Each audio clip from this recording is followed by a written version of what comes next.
Assalamualaikum warahmatullahi wabarakatuh.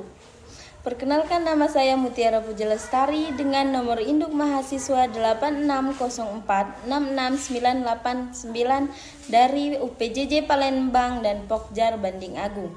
Di sini saya akan menjelaskan tugas mata kuliah filsafat ilmu, yaitu menjelaskan tentang hubungan timbal balik antara filsafat ilmu dan pendidikan sebagaimana dijelaskan dalam materi.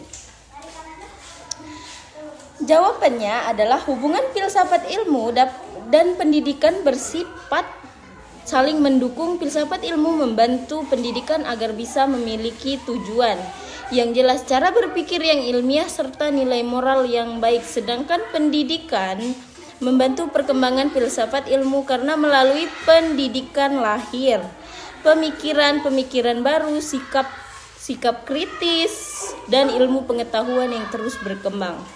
Oleh karena itu, filsafat ilmu dalam pendidikan tidak dapat dipisahkan karena keduanya sama-sama penting dalam membentuk manusia yang cerdas dan berkarakter.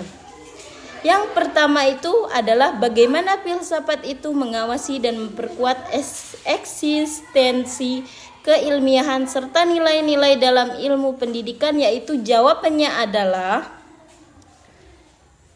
filsafat ilmu itu mengawasi dan memperkuat ilmu pendidikan dengan memberikan dasar yang jelas tentang tujuan, cara, dan nilai dalam pendidikan.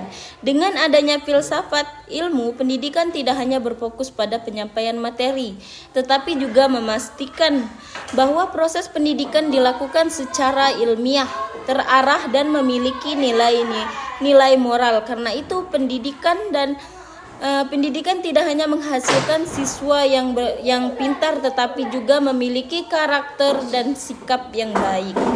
Yang nomor 2 adalah bagaimana pendidikan yang bermakna dan bernilai turut memperkuat perkembangan filsafat ilmu. Jawabannya adalah pendidikan yang bermakna dan bernilai turut membantu perkembangan filsafat ilmu. Melalui pendidikan, manusia dilatih untuk berpikir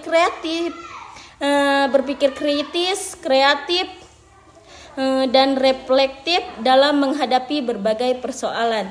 Dari proses berpikir tersebut muncul ide, gagasan, dan pemikiran baru yang membuat filsafat ilmu terus berkembang sesuai perkembangan zaman dan kebutuhan masyarakat. Yang nomor 3 adalah mengapa filsafat ilmu dapat disebut sebagai pisau analisis, ontologi, epistemologi, dan aksiologi dalam membedah persoalan-persoalan pendidikan.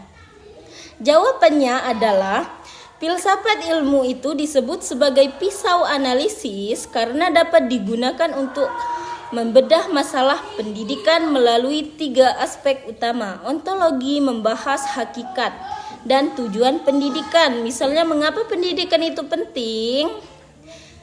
Epistemologi membahas cara memperoleh ilmu dan metode pembelajaran yang digunakan agar proses pembelajaran berjalan efektif. Sedangkan aksiologi membahas nilai manfaat dan dampak pendidikan bagi kehidupan manusia. Dengan 3 aspek tersebut, masalah pendidikan dapat dianalisis secara berlebihan, mendalam, dan sistematis. Yang keempat itu adalah contoh konkret penerapan filsafat ilmu dalam praktik pendidikan, misalnya dalam kebijakan, kurikulum, dan proses pembelajaran. Jawabannya adalah contoh penerapan filsafat ilmu dalam pendidikan dapat dilihat pada kurikulum Merdeka yang menekankan pembelajaran aktif, kemampuan berpikir kritis, dan pengembangan karakter siswa. Selain itu, guru juga menerapkan filsafat ilmu ketika memilih metode pembelajaran yang sesuai dengan kebutuhan siswa agar mereka tidak memahami materi tetapi juga mampu menerapkan dalam kehidupan sehari-hari. Sekian penjelasan dari saya. Wassalamualaikum warahmatullahi wabarakatuh.